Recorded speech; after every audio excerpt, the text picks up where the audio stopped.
ಬೆಳ್ಮುಗಿಲು ಅಧ್ಯಾಯ 19. ಇದು 18ನೇ ಅಧ್ಯಾಯಕ್ಕೆ continuation. So ಹಿಂದಿನ ಅಧ್ಯಾಯಗಳು ಕೇಳದವರು ಖಂಡಿತ ಕೇಳಿಬನ್ನಿ. ಕಥೆ. ಪೂರ್ಣಾಳ ಬಾಷ್ಪಗಳ ಪ್ರವಾಹ ಅವರ ಮಗುವಿನ ಪ್ರವಾಹದ ಆಗಮನಕ್ಕೆ ನಿಲ್ಲಿತು. ನಿದ್ದೆಯಲ್ಲಿ ಎದ್ದು ಅಳಲು ಆರಂಭಿಸಿದ್ದ ಅವನನ್ನು ಎತ್ತುಕೊಂಡು ಶಾಂತಿಸಿ ಮಲಗಿಸಬೇಕಾಯಿತು. ಪೂರ್ಣ ಆ ಜವಾಬ್ದಾರಿಯನ್ನು ಸ್ವತಃ ತೆಗೆದುಕೊಂಡಳು. ಅವನನ್ನು ಹೊತ್ತುಕೊಂಡು ಜೋಲಾಲಿ ಹಾಡುತ್ತಾ ಹಾಗೆಯೇ ಮಲಗಿಸಿ ಕುಳಿತಿದ್ದಳು. ತೇಜು ಅಷ್ಟರಲ್ಲಿ ಪಾಸ್ತಾ ತಿಂದ ಪ್ಲೇಟನ್ನು ತೊಳೆದಿಟ್ಟು ಬಂದು ಅವಳ ಪಕ್ಕದಲ್ಲಿ ಕುಂತನು. ಆಕೆ ನೆನೆಸಿಕೊಂಡು, ನಾಳಿದ್ದು ಅತ್ತೆ ಮಾವ ಬರ್ತಿದ್ದಾರೆ, ಅವ್ರಿಗೇನು ಬೇಕೋ ನೋಡ್ಕೋಬೇಕು ಎಂದಳು. ಅವರು ಬರ್ತಿರೋದು ಅವನನ್ನು ನೋಡ್ಕೊಳ್ಳೋಕ್ಕೆ ಎಂದು ಮಗನ ಕಡೆ ತೋರಿಸಿ, ನಾವು ಅವರನ್ನು ನೋಡ್ಕೊಳ್ಳೋಕ್ಕಲ್ಲ ಎಂದನು. ಕ್ಷಣದ ನಂತರ, ಆದರೂ ನೀ ಯಾವಾಗಿಂದ ಇಷ್ಟು ರೆಸ್ಪಾನ್ಸಿಬಲ್ ಆದೆ? ಮುಂಚೆ ಯಾರು ಬಂದರೂ ನಿದ್ದೆ ಹಾಳಾಗುತ್ತೆ ಅಂತ ಹೇಳ್ತಿದ್ದೆ, ಏನಿ ಸಡನ್ ಚೇಂಜ್ ಎಂದು ಅಬ್ಬರಗೊಂಡು ಕೇಳಿದನು. ಅಂದರೆ ಏನು, ನಾನಿಷ್ಟು ದಿನ ಇರ್ರೆಸ್ಪಾನ್ಸಿಬಲ್ ಅಂತಿದ್ಯಾ? ಆಯಿತು, ಥ್ಯಾಂಕ್ಸ್ ಎಂದು ಮುಖ ಬಾಡಿಸಿಕೊಂಡು ಮಗುವನ್ನು ಹಾಸಿಗೆ ಮೇಲೆ ಮಲಗಿಸಿ ಎದ್ದು ನಿಂತಳು. ಅಲ್ಲಿಂದ ಹೊರಡಲು, ಅಯ್ಯೋ ರಾಮ, ನಿಲ್ಲು ನಿಲ್ಲು ಎಂದು ತಡೆದನು ತೇಜು, ಆಕೆಯ ಗಂಭೀರದ ನಡಿಗೆಯನ್ನು ನಿಲ್ಲಿಸುತ್ತ. ನಿನ್ನ ಬೈಯೋದು ನನ್ನ ಉದ್ದೇಶ ಆಗಿರಲಿಲ್ಲ ಪೂರ್ಣ. ಆ್ಯಕ್ಚುಲಿ ಈ ಬದಲಾವಣೆ ನಂಗೆ ತುಂಬ ಇಷ್ಟ ಆಗ್ತಿದೆ. I as it out of surprise, not shock ಎಂದು ಪರಾಮರ್ಶಿಸಿಕೊಂಡನು ಅವನ ಮಾತುಗಳನ್ನು. ಸ್ವಲ್ಪ ಅರ್ಥವಾದಂಗೆ ಅನಿಸಿ ಆಕೆ ಪಕ್ಕದಲ್ಲಿದ್ದ ಸೋಫಾ ಮೇಲೆ ಕೂತಳು. ಆತ ಬಂದು ಪಕ್ಕದಲ್ಲಿ ಕೂತನು. ಅವಳ ಕೋಪವನ್ನು ಶಾಂತಿಗೊಳಿಸುತ್ತಾ ಮೆಲ್ಲಗೆ ಮಾತಾಡಲು ಆರಂಭಿಸಿದಳು. ರೆಸ್ಪಾನ್ಸಿಬಿಲಿಟಿ ಅಂದರೆ ಏನು ಅಂತ ನಂಗೆ ತೋರಿಸ್ಕೊಟ್ಟಿದ್ದೆ ಕಲ್ಪನಾ. ಗಂಡ ಇಲ್ಲದಿದ್ದರೂ, ಮಗನಿಗೆ ಹೆಲ್ತ್ ಸರಿ ಇಲ್ಲದೆ ಇದ್ದರೂ, she stands like a rock against the time. ತನ್ನ ಕೆಲಸ ತಾನು ಮಾಡಿಕೊಳ್ಳುತ್ತಾ, ಎಲ್ಲೂ ಎಡದೆ ಬಿಡದೆ, she is just moving a head. ಅತ್ತೆ ಮಾವರನ್ನು ಕಂಡ್ರೆ ನಾ ಹೇಗಿರ್ತೀನಿ ಹೇಳು? Just as my self. ಅವ್ರು ನನ್ನ ಬಗ್ಗೆ ಏನು ಅನ್ಕೋತಾರೆ ಅನ್ನೋ ಚಿಂತೆ ಇಲ್ಲದೆ ಇರ್ತೀನಿ. ಜೊತೆಗೆ ಅವ್ರಿಗೇನು ಬೇಕು ಅಂತ ನೋಡ್ಕೊಳ್ಳೋದು ಇಲ್ಲ. ಆದರೆ ಅವಳು ಹಾಗಲ್ಲ. ಅವರಿಗೆ ಬೇಕಾದದ್ದು ಅವರ ಸ್ವಂತ ಮಗಳ ಥರ ಮಾಡಿಕೊಡ್ತಾಳೆ. ಈಗಲೂ ಅವ್ರು ದೂರ ಇಟ್ಟಿದ್ರು ಅವರನ್ನು ಬಿಟ್ಟಿಲ್ಲ. That is what she is. ಓ, ಅವ್ರ ಮನೇಲಿ ಏನಾಯಿತು ಅಂತ ಹೇಳಿಲ್ಲ ನನಗೆ?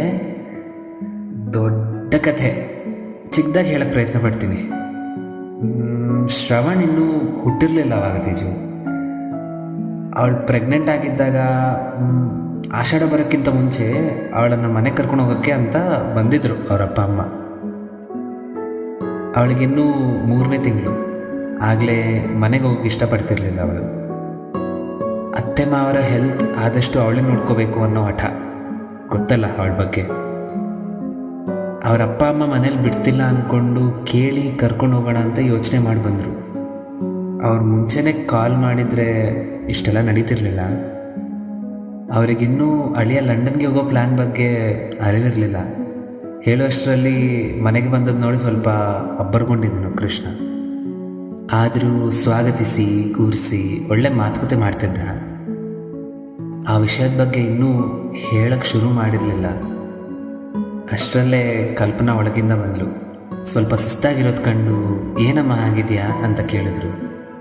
ಇವಳು, ಏನಿಲ್ಲಮ್ಮ, ನಿಮ್ಮ ಅಳಿಯ ಯೋಗ ಮಾಡಲು ಹಠ ಮಾಡಿದರು, ಮಾಡಿ ಬಂದೆ, ಅದಕ್ಕೆ ಸುಸ್ತಾಗಿದೆ, ಮಧ್ಯದಲ್ಲಿ ಸ್ವಲ್ಪ ಸೊಂಟನೂ ಹಿಡ್ಕೊಂಡಿದೆ ಎಂದಳು.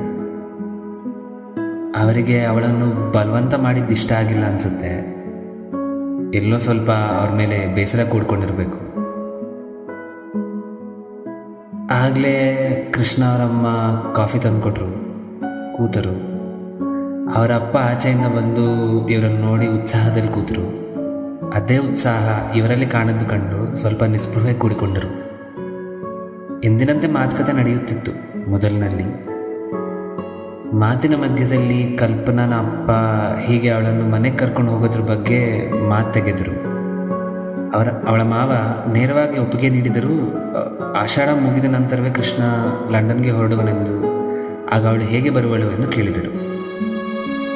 ವಿಷಯ ಗೊತ್ತಿಲ್ಲದ ಇವರು ಸ್ವಲ್ಪ ಗಾಬರಿಗೊಂಡು ಏನಾಯಿತು, ಯಾಕೆ ಲಂಡನ್ಗೆ ಎಂದು ಕೇಳಿದರು.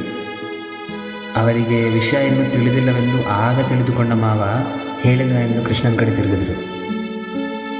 ಕೃಷ್ಣ ಸ್ವಲ್ಪ ಕಂಗಾಲಾಗಿ ವಿಷಯ ಹೇಳಲು ಪ್ರಯತ್ನಪಟ್ಟ. ಅವನಿಗೆ ಸಿಚುವೇಶನ್ ಹ್ಯಾಂಡಲ್ ಮಾಡೋಕ್ಕೆ ಆಗದೆ ಸ್ವಲ್ಪ ತೊದಲುತ್ತಾ ಮಾತಾಡಿದ್ಕೊಂಡು ಮಾತು ಜೋರಾಯಿತು ಎಲ್ಲರ ಮಧ್ಯ. ಪ್ರಸವದ ಸಮಯದಲ್ಲಿ ವಿಹಾರಕ್ಕೆ ಹೋಗ್ತೀಯಾ, ಏನು ಇಂಗ್ಲೀಷ್ ಹುಡುಗಿನ ಪಟಾಕ್ಸಕ್ಕೆ ಹೋಗ್ತಿದ್ಯಾ ಎಂದ ಮಾತಿನಿಂದ ವಿಜೃಂಭಣೆ ಆಯಿತು ಅಲ್ಲಿ. ಮಾವ ಮಾತು ಹುಷಾರು, ನಾವೇನು ಬರ್ಗೆಟ್ ನಿಮ್ಮ ಹುಡುಗಿನ ಕಂಡಿಲ್ಲ ಎಂದು ಬೆರಳು ತೋರಿಸಿದ್ದು ಇನ್ನೂ ಉಕ್ರೋಶವಾಯಿತು. ಕೂತಿದ್ದ ಕಲ್ಪನಾಳಿಗೆ ಬೇಗ ಎದ್ದು ಶಾಂತಿಗೊಳಿಸಲು ಸಾಧ್ಯವಾಗುತ್ತಿರಲಿಲ್ಲ ನೋವಿನಿಂದ. ಆಕೆ ಕಷ್ಟಪಡುತ್ತಿದ್ದದ್ದು ಕಂಡು ಕೃಷ್ಣ ಇರಿ ಇರಿ ಅಂತ ಅವರನ್ನು ಹಿಡಿಬೇಕಾದರೆ ಅವನನ್ನು ತಳ್ಳಿದ್ರು ಅವರಿಬ್ಬರಲ್ಲಿ ಯಾರೋ. ಆ ತಳ್ಳಿತಕ್ಕೆ ಹಿಂದೆ ಸರಿದು ಬಿದ್ದನು ಕೃಷ್ಣ. ಕಲ್ಪನಾಳಿಗೆ ಸಹನೆ ಮೀರಿ ಜೋರಾಗಿ ಎದ್ದು ನಿಲ್ಲಿಸಿ ಎಂದು ಕೂಗಿದಳು. ಸ್ವಲ್ಪ ನಿಶ್ಶಬ್ದ ಮೂಡಿತು. ಆಗ ನಾವು ಬದುಕಿದೀವಿ ಅನ್ಕೊಂಡ್ರ ಸತ್ತಿದೀವಿ ಅನ್ಕೊಂಡ್ರ, ನಮ್ಮ ಬಗ್ಗೆ ಜಗಳ ಮಾಡ್ತಿದ್ದೀರಾ ಅಥವಾ ಬೇರೆ ಉದ್ದೇಶ ಏನಾದರೂ ಇತ್ತಾ? ಕೃಷ್ಣ ಬಿದ್ದಿರೋದು ಕಾಣ್ತಿಲ್ವಾ ನಿಮಗೆ ಎಂದು ಕೂಗಿ ಅವನ ಕಡೆ ಹೆಜ್ಜೆ ಇಡಲು ನೋಡಿ ಆಗದೆ ಅನಿವಾರ್ಯವಾಗಿ ಹಿಂದಕ್ಕೆ ಬೀಳಲು ತೂಗಿದಳು. ಅದೃಷ್ಟವಶಾತ್ ಪಕ್ಕದಲ್ಲಿದ್ದ ಅಮ್ಮನ ಭುಜ ಹಿಡಿದು ತಪ್ಪಿಸಿದಳು ಅದನ್ನು. ಕೃಷ್ಣ ಅಷ್ಟರಲ್ಲಿ ಎದ್ದು ನಿಂತನು. ಕಲ್ಪನಾಳಿಗೆ ಏನನಿಸಿತೋ ಏನೋ, ಅವನ ಕಡೆ ತಿರುಗಿ, ನಿಮಗೆ ನಮ್ಮಿಂದ ಇಷ್ಟೆಲ್ಲ ಜಗಳ ಆಡೋ ಪರಿಸ್ಥಿತಿ ಬರ್ತಿತ್ತು ಅಂತ ಗೊತ್ತಿರಲಿಲ್ಲ, ಹಾಗಾದರೆ ಈಗಲೇ ಮನೆಯಿಂದ ಆಚೆ ಹೋಗ್ತೀವಿ ಎಂದಳು. ಆ ಮಾತಿನ ಕಠಿಣತೆಗೆ ಕೊರಗೆ ಕೂತರು ಅತ್ತೆ. ಅಳಲು ಆರಂಭಿಸಿದರು ಅವರಮ್ಮ.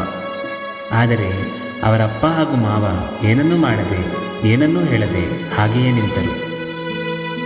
ಒಬ್ಬರನ್ನು ಇನ್ನೊಬ್ಬರು ನೋಡಿಕೊಳ್ಳುತ್ತಿದ್ದರು. ಆ ನೋಟದಲ್ಲಿ ಎಲ್ಲೋ ಜಿಗುಪ್ಸೆ ಕಂಡಳು ಕಲ್ಪನಾ. ಜಗಳ ನಿಲ್ಲುತ್ತೇನೋ ಎನ್ನುವ ಆಸಕ್ತಿಯ ಮೇಲೆ ಕಪ್ಪು ಬಣ್ಣ ಮೂಡಿಕೊಂಡ ಹಾಗೆ ಅನಿಸಿತು ಆಕಳಿಗೆ. ಕೃಷ್ಣನ ಕಡೆ ನೋಡಿದಳು. ಅವನಲ್ಲೂ ಹತಾಶೆಯನ್ನು ಕಂಡು ನಿಜವಾಗ್ಲೂ ಮನೆ ಬಿಡಲು ನಿಶ್ಚಯಿಸಿಕೊಂಡರು ಅವರಿಬ್ಬರು.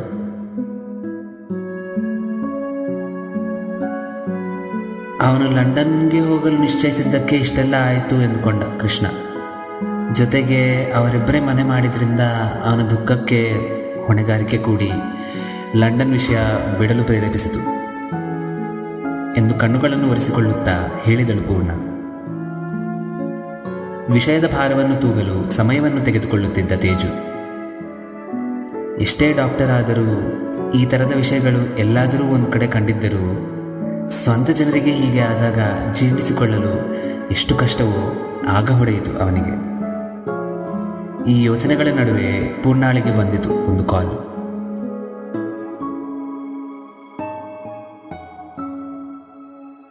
ಆ ಕಾಲ್ ಬಗ್ಗೆ ಮತ್ತೆ ನಂತರ ಏನಾಗುತ್ತೋ ಎಲ್ಲ ಬರುವ ಅಧ್ಯಾಯದಲ್ಲಿ ತಿಳಿಯುವುದು. ಮುಂದಿನ ಅಧ್ಯಾಯ ಅತಿ ಶೀಘ್ರದಲ್ಲಿ. ಅದು ಯಾವಾಗಂತ ನಿಮ್ಗೆ ಹೇಗೂ ಗೊತ್ತು, ನೆಕ್ಸ್ಟ್ ಸಂಡೇ. ಸೊ ಬರುವ ಅಧ್ಯಾಯದಲ್ಲಿ ಭೇಟಿಯಾಗೋಣ. ಹೆಸರು ನೆನಪಿದೆಯಲ್ಲ, ಬೆಳ್ಮುಗಿಲು. ನನ್ನ ಹೆಸರು ವಂಶಿ. ಜೈ ಶ್ರೀರಾಮ್.